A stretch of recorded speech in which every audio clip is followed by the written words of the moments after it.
निद्रामनन्त जगदण्ड सरोमकूपः आधारशक्तिमवलम्ब्य परां स्वमूर्तिम् गोविन्दमादिपुरुषं तमहं भजामि। यस्यैकनिश्वसितकालमतावलम्ब्य जीवन्ति लोमविलजा जगदण्डनाथाः विष्णुर्महान् स इह यस्य कलाविशेषो गोविन्दमादिपुरुषं तमहं भजामि।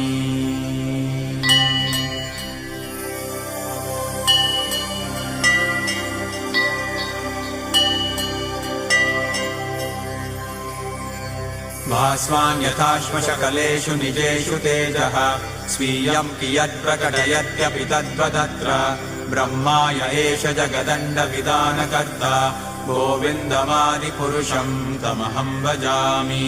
यत्पादपल्लवयुगं विनिधाय कुम्भ द्वन्द्वे प्रणामसमये स गणादि